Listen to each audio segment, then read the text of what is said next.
What's up, everyone? Mark Lobliner, TigerFitness.com. The perfect rep. What is the perfect rep? How do you perform the perfect rep? Now, here's the deal. This is not going to be about athletic performance. This is not going to be about CrossFit. This is not going to be about Olympics or powerlifting. This is strictly about hypertrophy and my understanding and interpretation of the data put forth in training. So, the perfect rep. Before we talk about the perfect rep, go to TigerFitness.com. We got Vasky back in stock, the non-stimulant pump enhancer you add to your current pre-workout or take on its own under $20. It is a no-brainer. Plus, MTSY is back in stock. 4 flavors right now, 2, 4, and 6 pound bundles. It is an awesome deal. Let's get to this.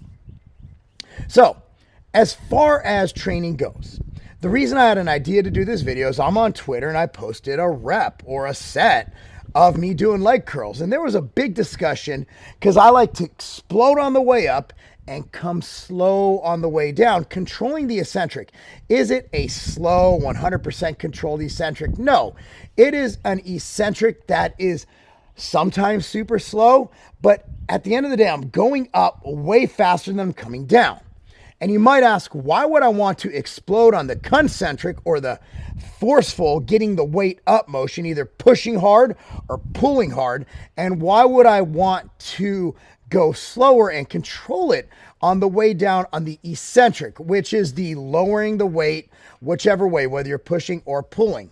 So I took some notes and I want to go over them with you. I want to make sure that I didn't miss anything.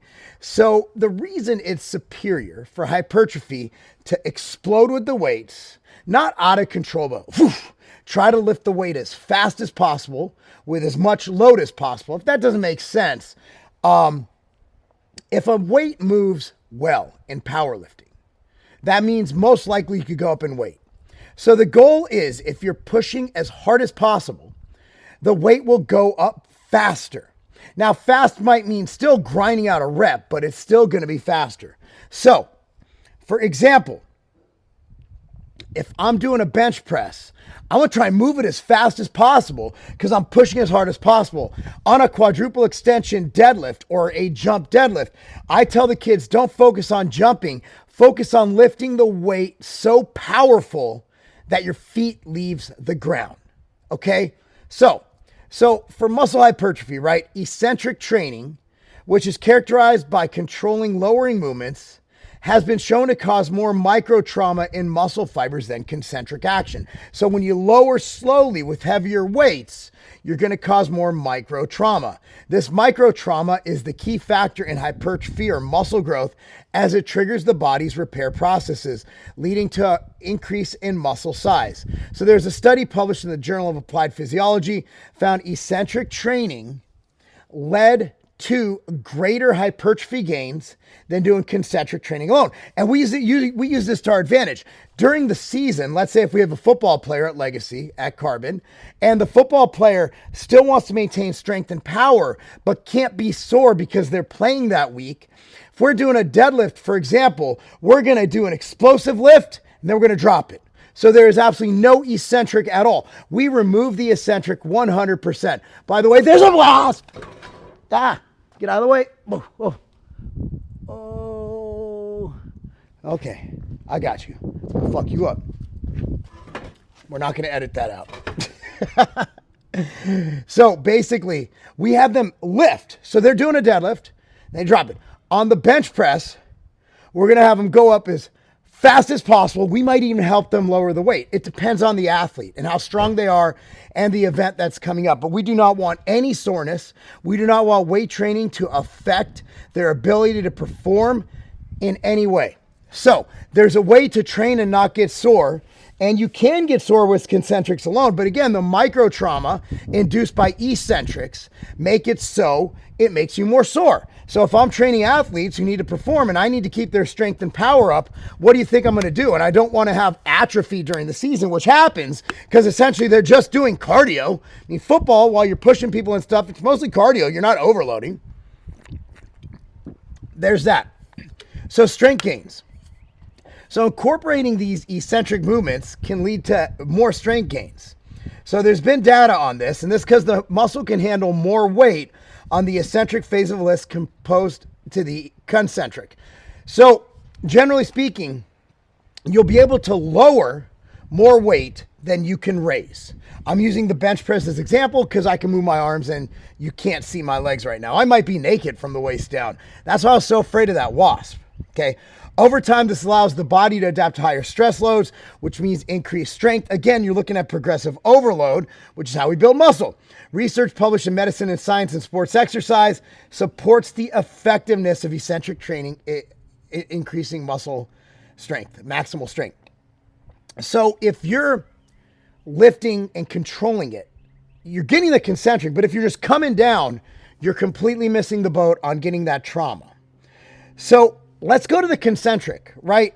So neuromuscular adaptations, mind-muscle connection, whatever you want to call it, right? Neuromuscular adaptations.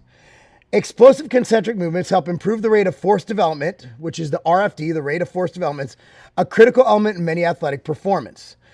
This involves training the nervous system to recruit more muscle more rapidly and efficiently, leading to improvements in power and speed.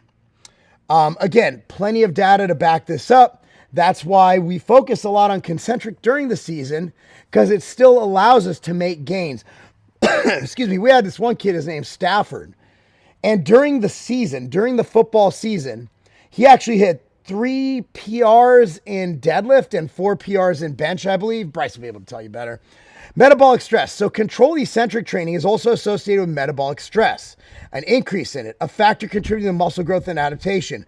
A slow lowering phase creates continuous tension in the muscle, enhances your metabolic growth to factors such as hormonal responses, muscle cell signaling, all those things. Again, eccentric.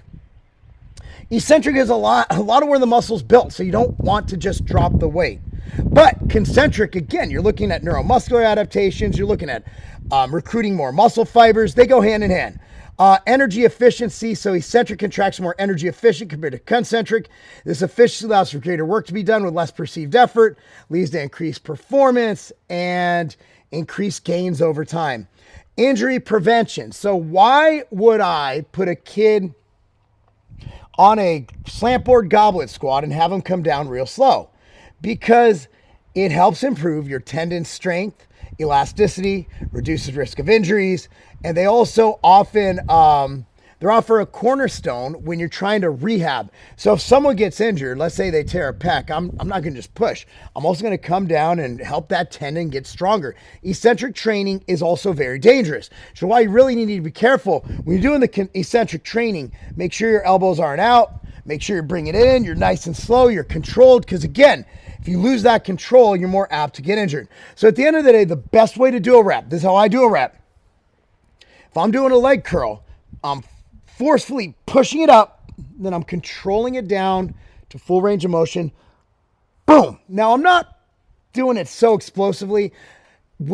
So as the weight gets higher, I can't do it to the point where I'm smacking my butt and the weight goes up and the bar stops. Too much momentum. But when I have heavy weight, if I'm aiming to move it as fast as possible, that's an explosive concentric. If I am lowering the weight slowly, no matter what the rep scheme or whatever, I'm going to recruit more muscle fibers, I'm going to cause more damage and hopefully have more growth. Anyway, hopefully this helped you guys out. Go to tigerfitness.com now. It's tigerfitness.com. While I would love to subscribe to this channel, please subscribe to this channel. You could do your part in supporting this channel, supporting me, supporting everything, being about that life. Shout out to Chris Beast Mode Jones for this shirt. By going to tigerfitness.com, supporting me, including Chris Jones's brand, which is Pump Chasers, including MTS Nutrition, the Outright Bars. We got MTS way back in stock, Immortal, Vasky, all that good stuff. Anyway, thank you so much for watching. I'm Mark Low Blender. That's not a game.